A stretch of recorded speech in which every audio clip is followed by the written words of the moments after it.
YouTube vinyl community, Beach Boys fans, random people on the internet, my name is Giggens, and we are here today to talk about the history of the Beach Boys on CD. Specifically, their studio albums with a couple of greatest hits thrown in just because of historical significance. But this is a video I've wanted to make for a while, basically talking about the release history of their albums on CD, because it's not as clean cut as you would think. It's kind of weird. Basically, we're going to start at the beginning here. The very first CD I was able to discover online, which I don't own yet, it's called Surfer Girl from 1984. It was the first Beach Boys CD I ever saw from 1984, and it's the Hype Morgan stuff, which is pretty cool. And that stuff was kind of, easy to obtain, if you will. But in 1985, their very first studio album on CD was their self-titled 1985 album. And this is an original copy on the Caribou label. So this is exactly how it looked when you bought it at the store in 1985.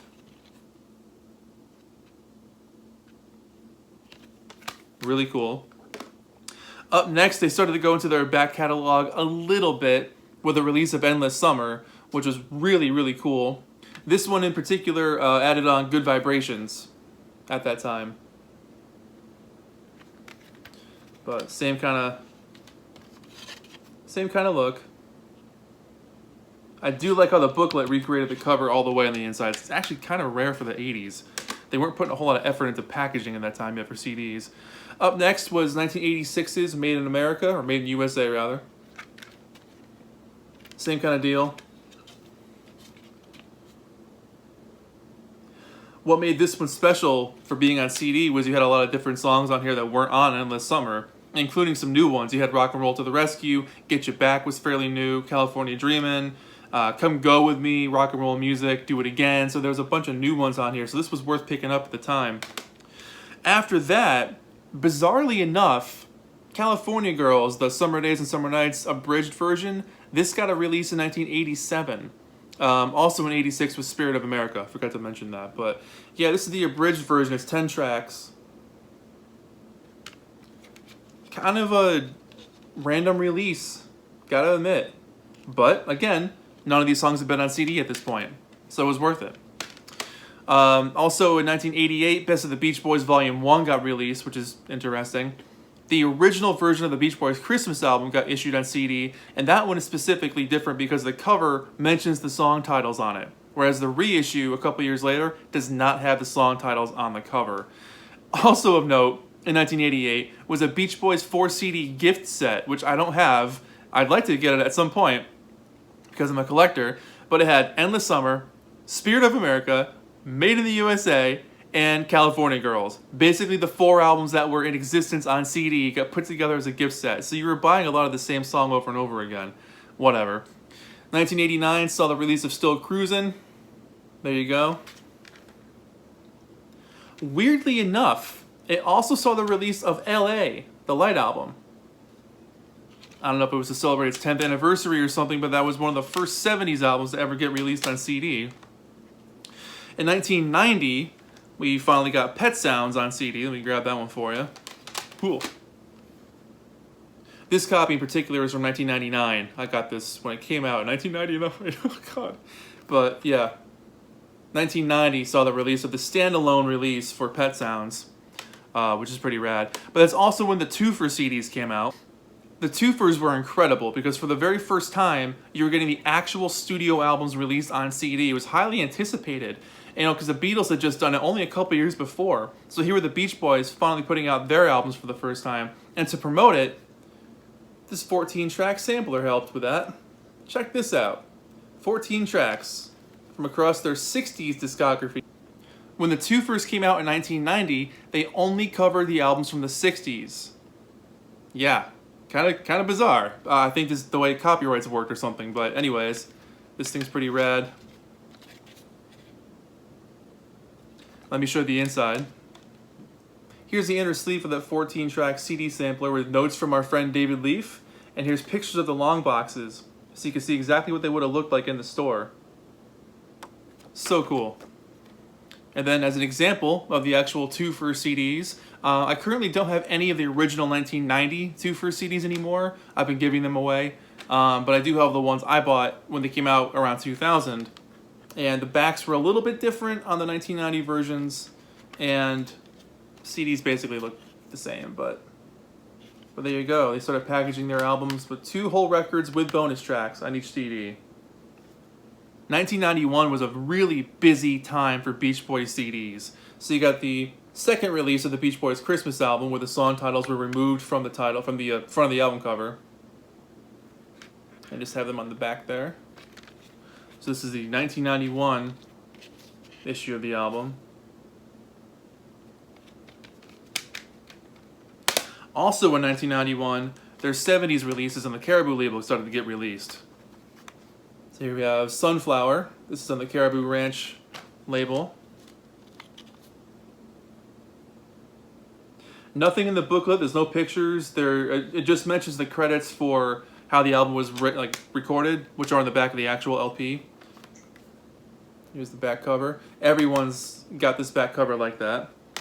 Only difference being, here's Denny Wilson's album from 1991 with a blue back cover. Fitting for the album title, but really, really great packaging on this one. They did an awesome job with this one. Let me take out the booklet for you. So it folds out into a big picture. So when these albums came out, they were also released in long boxes, and specifically this one, that long box looks exactly like that. Super cool. If you're watching this and don't know what I'm talking about, what a long box was, in the late 80s and early 90s, record stores, all of their shelves were made for vinyl records. And when record companies weren't distributing records to stores anymore and they were only getting CDs, to fill in those shelves, they would put them in these long boxes. So the bottom half, or most of the bottom of the box, was just empty, and the CD would be housed in the top. So it can sit in the record shelf and be seen. And then they started to come out with actual CD shelves, but to use that space, long boxes were around, and they stopped being a thing probably around 1994 or 5, maybe even earlier than that. So that's where those albums came out. All their 70s albums got reissued in 1991. The weird thing is, on the Beach Boys' Love You, there's an edited version of Honkin' Down the Highway. On MIU, there's different versions of both Peggy Sue, Winds of Change, and Come Go With Me, which is also kind of weird. And then 10 Years of Harmony got released as well, which is pretty sweet. In 1993, the best thing that could ever happen for the Beach Boys on CD came out with the Beach Boys Good Vibrations box set with liner notes by David Leaf, compiled by David Leaf. This thing is absolutely incredible, and for its time, must have been mind-blowing, because not only do you get a lot of unreleased stuff and a bunch of Smile stuff on here, but it covers their entire career. So you didn't have to buy individual albums from different labels and different years and hope you can find them. You could buy this box set and get a very good overview of their entire career at that point. So, you get stuff from the 60s, 70s, and 80s, right up to Kokomo. It's absolutely an incredible document of the Beach Boys' career, and something that would have been absolutely essential at that time. It still is essential, but, when you contextualize it, it must have been mind-blowing to have everything in one box. Really, really cool. In 1994, Capitol Records decided to reissue the 60s albums again, but this time not as twofers, but as individual titles. So for the first time ever, you can buy a copy of Friends, just on its own. Or if you wanted to, how about Stack of Tracks? With the complete booklet with how to do the chords for your guitar, all the lyrics, the pictures, they completely recreated it. It's absolutely fascinating. And here's Surfing USA for you, the original back cover. So that is pretty cool, having the original back covers to their albums. I'm not sure why they didn't just reissue the twofers. I'm not sure why they went back to doing these single issues, but I'm not complaining. For a collector, it's pretty cool. In 2000, the twofer series came back. And what was great about this was, for the first time, their entire discography up until 1985's Beach Boys got released as part of the twofer set. So, in 1990, they only had the 60s albums. In 1994, they only had the 60s albums. The 70s stuff was on the Caribou label. Finally, everything was in one place. So here's, for example, Keeping the Summer Alive at Beach Boys 85. And for these later ones, they put these later looking Capitol CDs on here, which is super cool. But man, to think that fans had to wait that long to get these things on twofers is insane. And they've been out of print ever since. They came out, they were in stores for 4, 5, 6 years, pretty readily available, and then just kind of faded away. So if you're looking for the twofers at this point of The 60s stuff is more common to find. The 70s twofers are really getting hard to find, especially this one, MIU with the Light Album, and Call on the Passions is getting harder to find. They're just, I wish they would reissue these things on CD because people want them. So that's how they looked in 2000. Here's another one just for good measure. Beach Boys Today with Summer Days and Summer Nights. Lots of bonus tracks on this one. And then many moons later, they came out with these guys. These are the HD CD versions of their albums in 2012. Really nice job with the packaging on these guys. And the first time these albums have been on a digipack, but not all their albums got released this way. It's a very bizarre release schedule for this one too. Here's the list of these guys as far as I know. If I'm wrong, please correct me, but Surfin' USA, Little Do Scoop, All Summer Long, Summer Days and Summer Nights, Today, Pet Sounds, Smiley Smile, Sunflower, Surf's Up, Surfer Girl, Shutdown, and Party.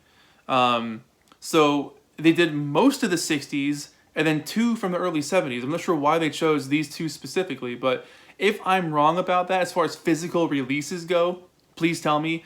I would love to find a copy of Carl and the Passions like this, or Holland, or even 15 Big Ones. Let me know if these things exist. As far as I know, this is the most, this is the last one. There's a picture of the guys from the mid-70s on there. I'm not sure why they didn't put a 1971 picture on there, but, you know, whatever. So there you go. Kind of a long, rambly history lesson about the Beach Boys releases on CD since the dawn of CDs in the 1980s. It's kind of a, I don't want to use the word messy release schedule, but keeping up with it has been a fun challenge, put it that way. Figuring out why they released what they did or how they released it or what the reasoning was behind certain things is something I've always been fascinated by. And specifically those 1994 releases have always kind of blown my mind because they came out just on their own. I bought the Beach Boys concert on cassette when I was a kid. I never even thought anything about it. I just bought it because I liked the picture on the cover and I knew the Beach Boys and I wanted to hear more of their music, so I bought that album on tape.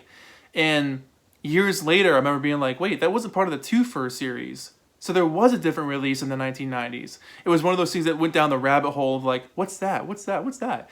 And looking at my own collection in more detail. So if you're collecting the Beach Boys on CD, I hope this video helps.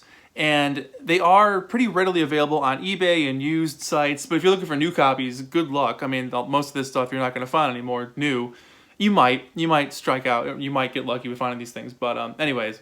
Hope you enjoyed this video. Let's chat about the Beach Boys on CD in the comments below. Super stoked to talk about it. Stoked. Anyways, my name is Giggens. This has been the Beach Boys on CD. Thank you so much for watching. I'll see you guys in the next video. Bye-bye.